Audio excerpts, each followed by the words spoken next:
Shalom de nuevo, es Usheret. Quiero empezar este shiur este día con una pequeña frase del Talmud que dice que quien no añade nada a sus conocimientos los disminuye. Yo los exhorto a que sigan con esta sed de aprendizaje, de conocimiento, de querer buscar más información acerca de Torah y sus diferentes formas, ya sea Talmud, ya sea Midrash. Hay tanto que podemos aprender día a día y ese es mi deseo, que día a día sigamos estudiando y aprendiendo cada día más. Besrat Hashem.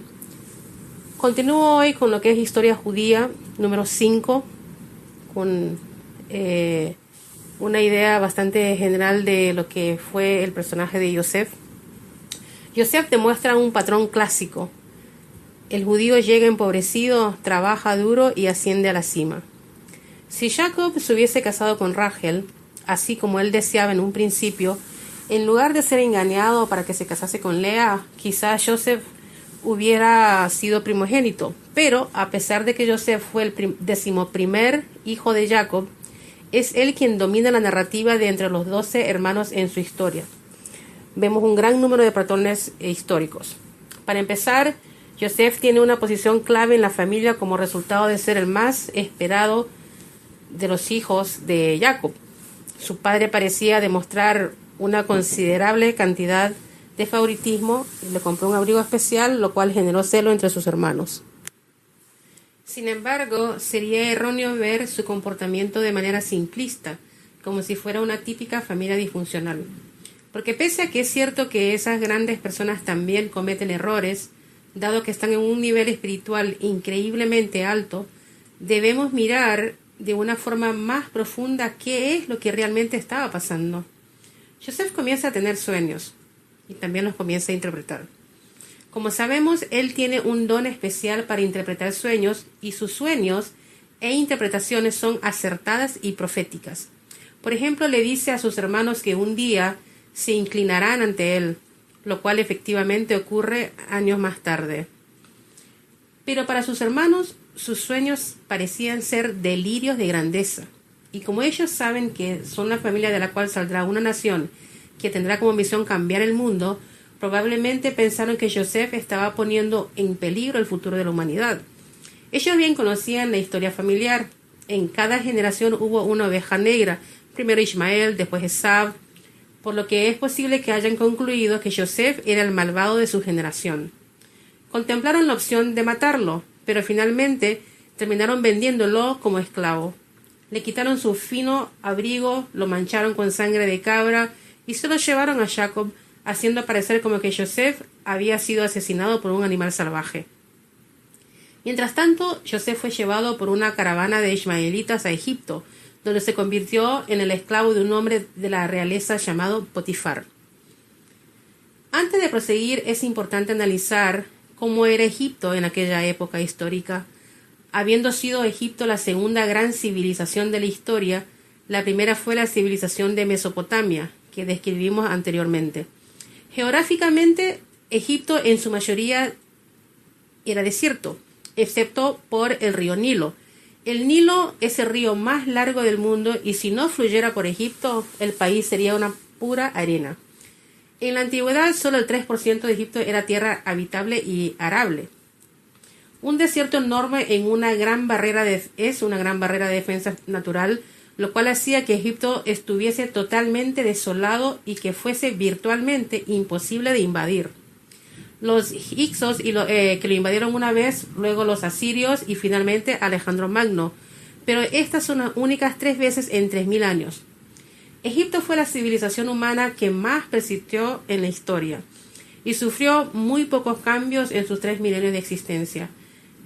Pensad un poco qué cambió Egipto en 3000 años y en lo mucho que el mundo moderno ha cambiado en unos pocos cientos años. Es sorprendente lo estable que fue esta sociedad y en gran medida se debió a su geografía. A pesar de que no tenemos datos exactos del comienzo de la civilización egipcia, se cree que ésta empezó en el periodo de la Edad de Bronce temprana, hace más de 3000 años. Fue una cultura muy sofisticada, considerando las hazañas de ingeniería que representan las pirámides. La Gran Pirámide de Giza es la más grande que alguna vez se construyó, contando con 5 hectáreas de superficie, más de 150 metros de altura, estando compuesta por más de 2 millones de bloques de piedra, con un peso de más de 5 millones de toneladas, y habiendo sido construida por gente que no tenía ninguna herramienta de hierro. También fue la estructura hecha por el hombre más alta del mundo durante 43 siglos, imagínense. Incluso con toda nuestra tecnología moderna tendríamos dificultad para emular tal proeza hoy en día. Ellos obviamente tenían técnicas tremendamente sofisticadas para cortar piedras y conocimientos de ingeniería que les permitían mover aquellos grandes bloques de piedra. Tenían poleas, palancas y mucho poder muscular. Se estima que para construir Giza hicieron falta 100.000 hombres y 30 años.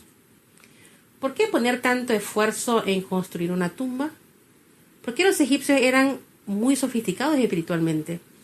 Y pese a que era una espiritualidad oscura, no tiene que ser despreciada tan rápido. Se preocupaban por la muerte, que es lo que causó que perfeccionaran la momificación, y su libro sagrado fue llamado el Libro de los Muertos. ¿Te gustaría eso a vos para una lectura amena? Ellos creían que el faraón era un dios viviente, que tenía poder absoluto y que su posición en la vida después de la muerte afectaría la prosperidad de Egipto. El futuro del país dependía de una entrada apropiada del faraón al más allá. Entonces debían hacerle una muy buena tumba, hacerle los regalos correctos y asegurarse de que ingresase correctamente al más allá, ya que si no lo hacía les podía ir muy mal a todos. Esto explica por qué el crear aquellas extraordinarias tumbas para los faraones era un proyecto nacional que involucraba a todo el pueblo egipcio. Esta cultura tan sofisticada era tan opuesta al judaísmo como es humanamente posible, ya que practicaba la idolatría. En el antiguo Egipto idolatraban a un estimado de 2.000 dioses diferentes. Dioses con cabezas, de hipopótamos, de halcones, de cocodrilos. Fue una civilización idólatra en extremo, muy religiosa y espiritual en su propio sentido, pero al mismo tiempo sumamente idólatra. No eran primitivos, supersticiosos ni estúpidos, entendían el poder espiritual y eran un pueblo sofisticado que realmente creía en el poder de la idolatría. Como dato curioso, el hecho de que estas naciones antiguas y sofisticadas estuviesen tan cautivadas por la idolatría es la prueba de que realmente había alguna clase de poder en ella, lo que explica el esfuerzo y gastos masivos puestos en la construcción de estas tumbas y templos. Sin embargo, uno de los principales fundamentos del judaísmo es que no hay otro poder más allá de Dios. La idolatría es una ilusión. Entonces, ¿de dónde saca su poder la idolatría? La respuesta es de Dios mismo. La esencia del ser humano es usar su libre elección para elegir, y la elección más importante que hace una persona es vivir con la realidad de Dios. Para que esta elección sea significativa, debe haber otras opciones reales. Dios pone, por lo tanto, poder real en la idolatría para permitir a la humanidad ejercer su libre elección en las decisiones más significativas. Hoy, el poder de la idolatría está en su mayor parte ausente y la razón de esto será explicada más adelante. Este es un punto crucial sobre las civilizaciones antiguas. En nuestra arrogancia moderna, a menudo tendemos a mirar a los pueblos antiguos como menos sofisticados o inclusive primitivos.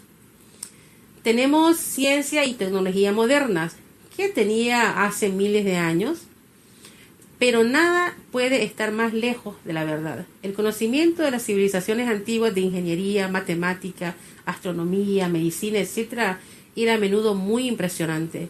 Espiritualmente, el contraste es incluso más extremo. Tanto la tradición judía como la arqueología muestra que los pueblos antiguos estaban mucho más conectados espiritualmente que lo que estamos hoy en día. Hace miles de años había un gran poder espiritual, tanto idólatra como puro, que podía ser utilizado.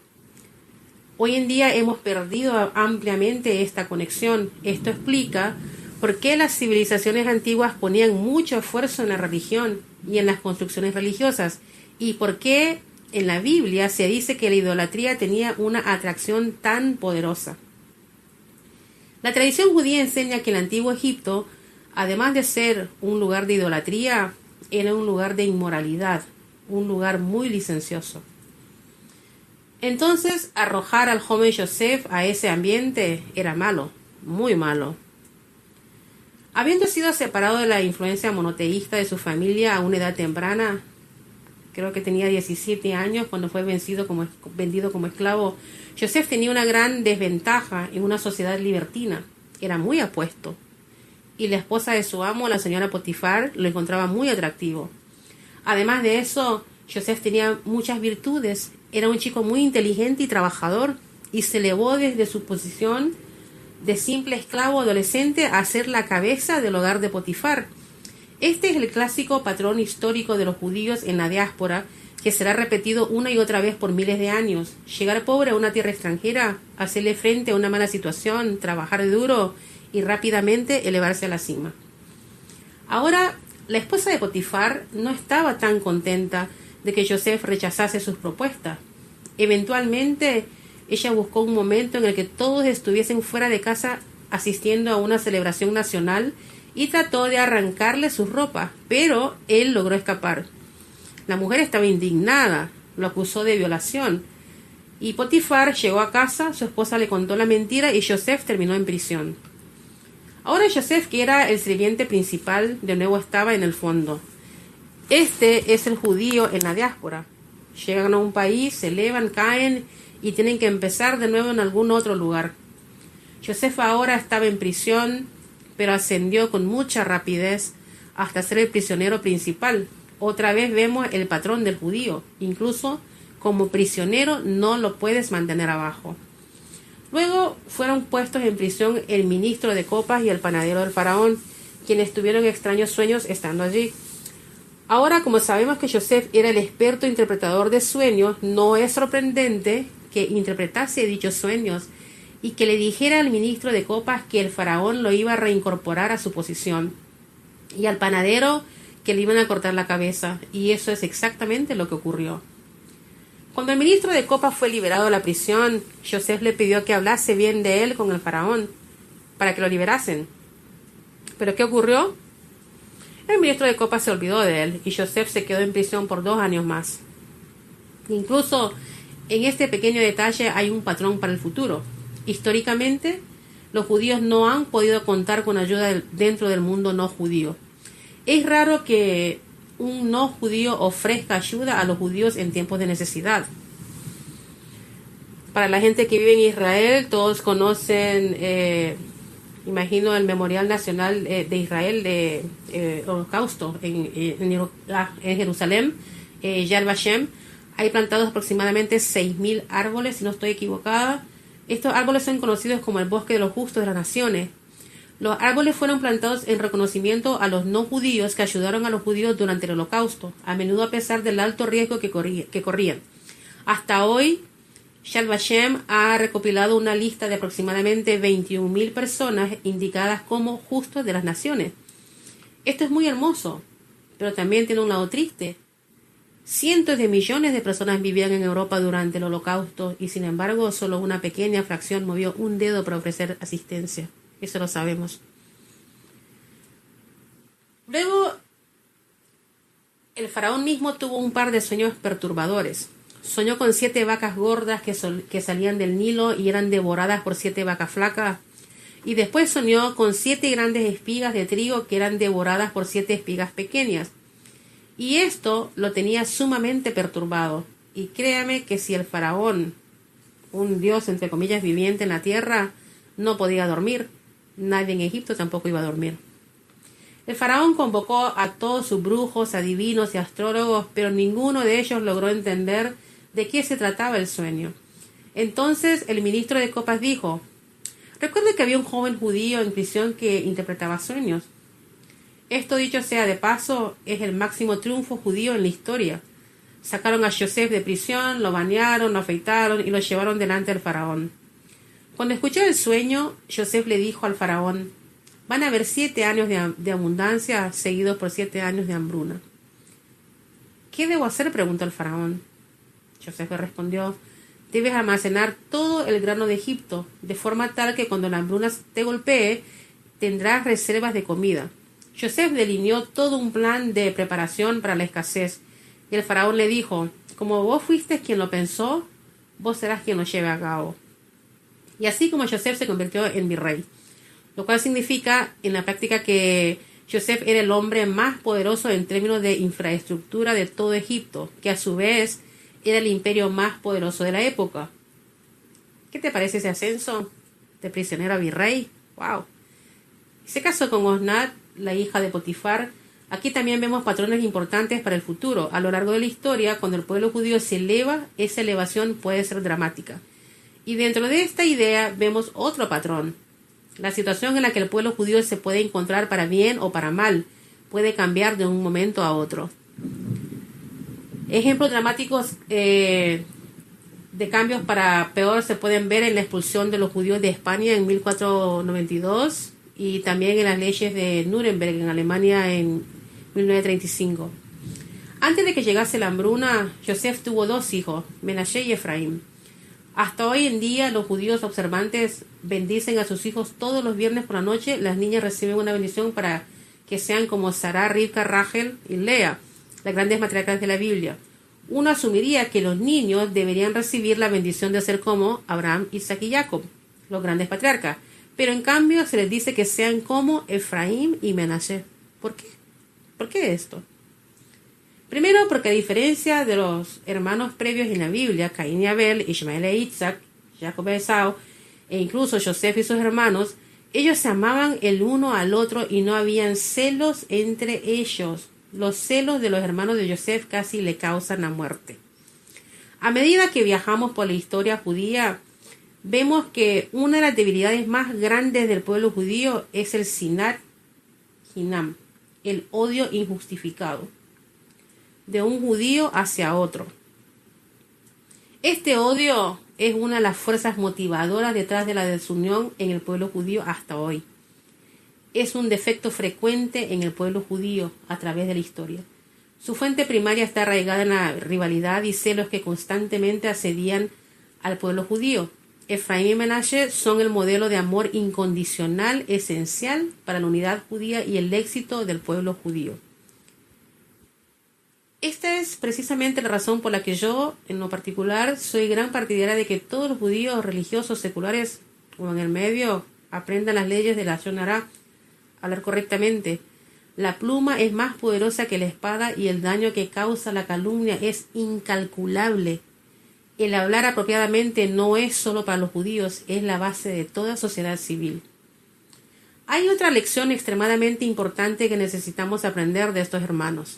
A lo largo de la historia, los judíos han sido ricos y pobres, libres y esclavos, tolerados y perseguidos, pero hace tiempo que la historia ya nos probó que es mucho más fácil mantenerse judío cuando las cosas están mal. No es el judío pobre y perseguido el que se asimila, sino el cómodo y aceptado. Probablemente más judíos han desaparecido por asimilación que por persecuciones. Este sigue siendo uno de los desafíos más grandes de la historia judía. ¿Cómo mantenerse judío cuando las cosas están bien? Efraín y Menashe tienen la historia espiritual interna esencial para la continuidad judía.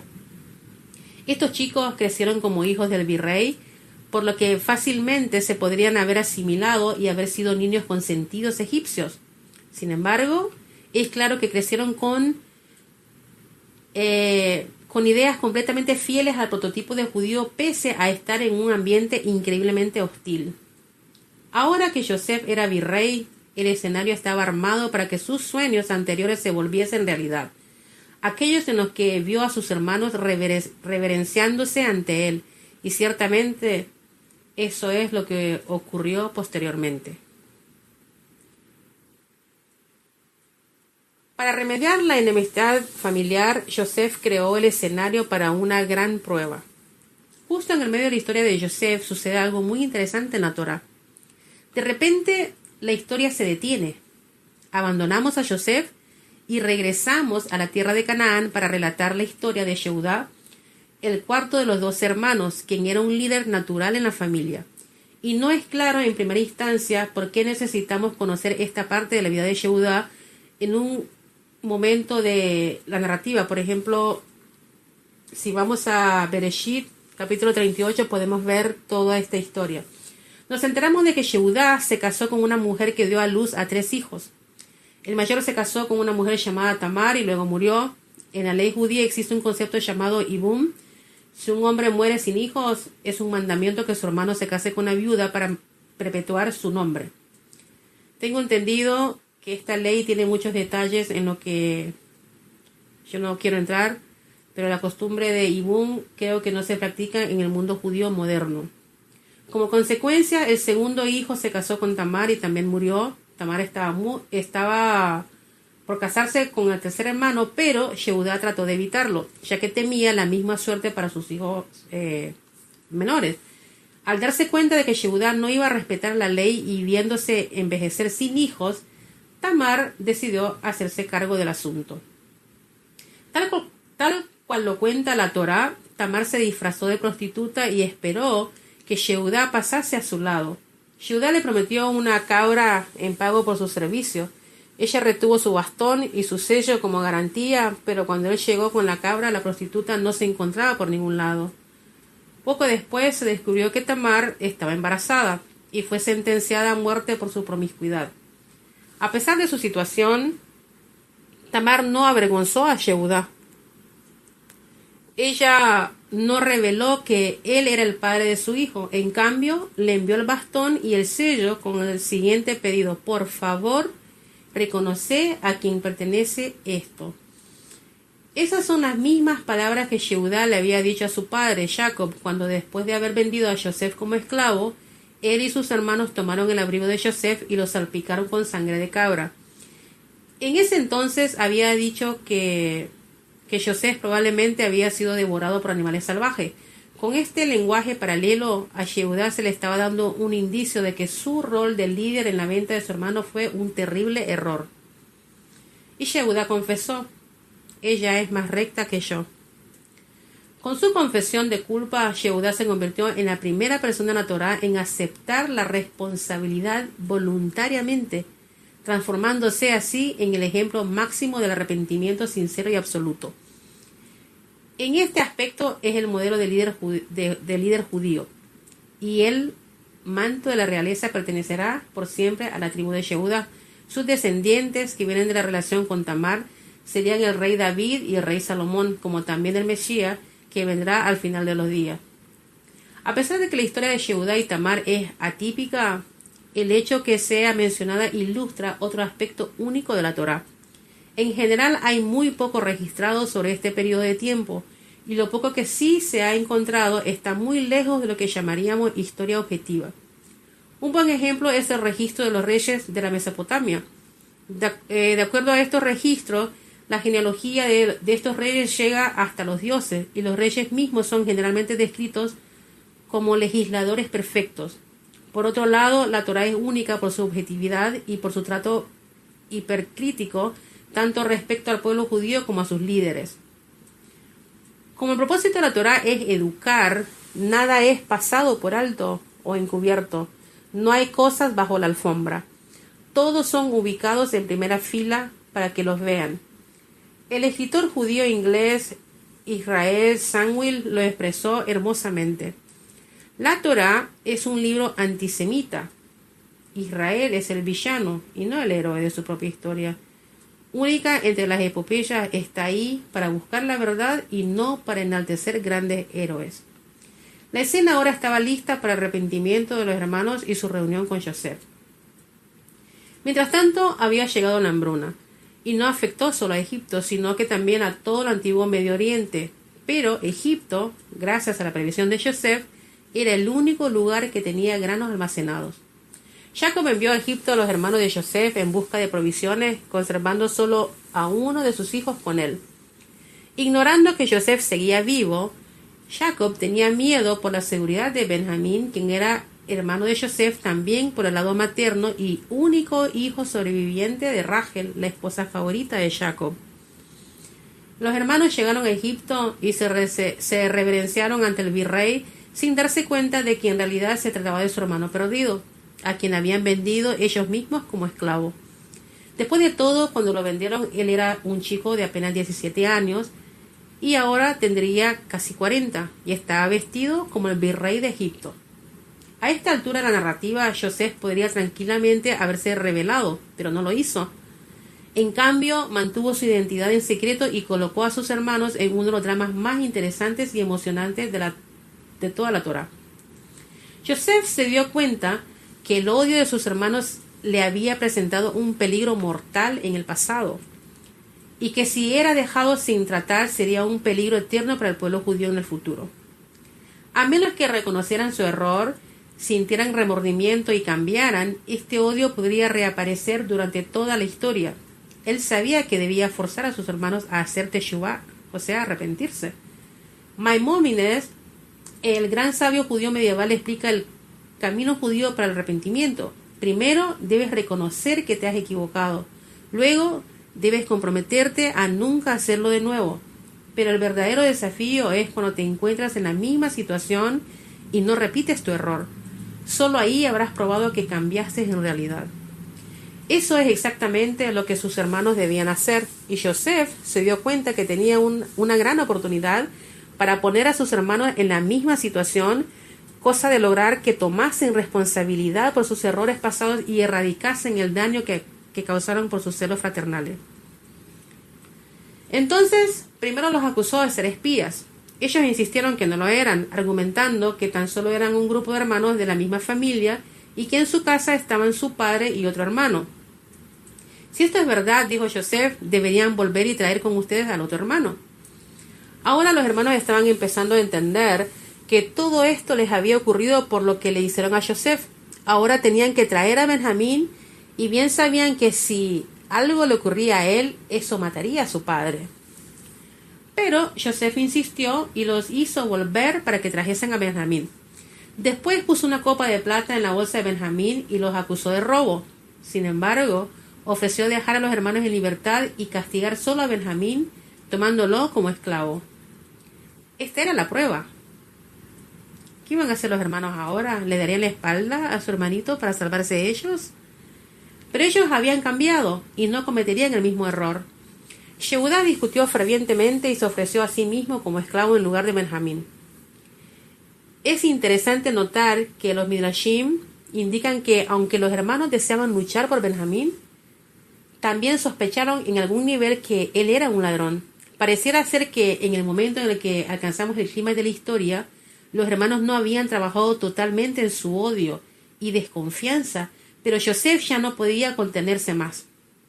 Tal vez, si Joseph los hubiese presionado un poco más, hubieran eliminado el odio para siempre y la historia judía hubiera tomado una dirección muy diferente y menos dolorosa. Si tienen alguna duda, pueden revisar en Midrash Rabbah Mikes 92:8 sobre esta porción de la narrativa. Y con esto Joseph comenzó a llorar y por fin reveló su verdadera identidad. Soy Joseph. Mi padre sigue vivo. Este es uno de los grandes momentos en la Torá, cuando los hermanos miraron conmocionados a su hermano perdido, quien se había convertido en virrey de Egipto. Cuando se desvaneció la conmoción, probablemente lo primero que se les pasó por la cabeza a los hermanos de Joseph fue: estamos muertos. Pero Joseph no tenía intenciones de venganza e hizo una afirmación que es claramente una de las más importantes para entender la historia judía. Les dijo: y ahora no se entristezcan, ni sea motivo de enojo entre ustedes el hecho de que me vendieron, pues para sustentarlos me dio Hashem delante de ustedes, pues han sido 2 años de hambruna en la tierra y todavía faltan 5 años en los que no habrá arado ni ciega. Y Dios me ha enviado delante de ustedes para proporcionarles supervivencia en la tierra y sustentarlos para que haya gran salvación. Y ahora no han sido ustedes quienes me enviaron aquí, sino Dios. Él me ha puesto como padre del faraón y como señor de toda su casa y gobernante en toda la tierra de Egipto. Esto está en Bereshit 45 del 5 al 8. Uno de los dichos más grandiosos de los rabinos que explica la historia judía es la idea de que Dios envía el remedio antes que la enfermedad. Si gustan pueden ver en el Talmud Megillah 13b. En el comienzo de esta serie discutimos la idea de la historia como un proceso controlado que conduce a un destino. Nuestras decisiones hacen una diferencia, pero se nos promete que alcanzaremos nuestro destino final. Por eso, más allá del camino que tomemos, Dios siempre asegurará que sus objetivos sean cumplidos. Pondrá las piezas en su lugar. Ahora, mientras se desarrollan los eventos, nos vemos dónde y cómo encajan las piezas, pero cuando termine todo, veremos que todo tenía una razón de ser. Yosef, que era una persona muy inteligente y que poseía una tremenda emuná en Hashem, se dio cuenta de que todo lo que había atravesado en los últimos 22 años, como su encarcelamiento y su ascenso a virrey, todo era parte de un plan divino. Tenía que ir a Egipto porque era parte de un gran proceso cósmico que solo se volvió claro al final de la historia. La historia judía y la humana es como un gran rompecabezas con 6.000 piezas. Al principio, cuando las piezas son arrojadas sobre la mesa, no tienen sentido, pero al final podemos ver que todas se encajan perfectamente. No falta ni sobra nada. Cada pieza tiene un propósito y un lugar. Esta es la perspectiva judía sobre la historia. Todo encaja. No hay accidente. Todo se une en perfecta armonía. Cada evento tiene un propósito en el plan infinito de Dios, y cuando éste sea completado, miraremos hacia atrás y veremos que todo tenía sentido y que ahora calza perfectamente. Yosef sabía esto. Le envió un aviso a su padre y a Jacob se llenó de alegría. Durante todos estos años había pensado que su hijo estaba muerto y tuvieron una reunión dramática. Todo Egipto fue a ver a la familia del virrey y a su vez ellos se reverenciaron ante Yosef, cumpliendo así con la profecía. Luego el faraón invitó a toda la familia a vivir en Egipto y así lo hicieron. La Torá dice que 70 individuos entraron a Egipto: Jacob, sus 12 hijos, sus esposas y sus hijos. La futura nación judía había arribado a Egipto. Fueron bienvenidos, les dieron la mejor propiedad en la tierra de Goshen, se asentaron felizmente y prosperaron. Todo parecía ir bien hasta que los egipcios vieron que les estaba yendo demasiado bien. Pero cuando el libro de Bereshit termina con las muertes de Jacob y Yosef, todavía todo estaba bien. Los problemas llegarían recién en el libro de Éxodo. Con esto termino lo que es la historia de Yosef. Espero que esto sea de bendición para cada uno de ustedes. Con mucho cariño.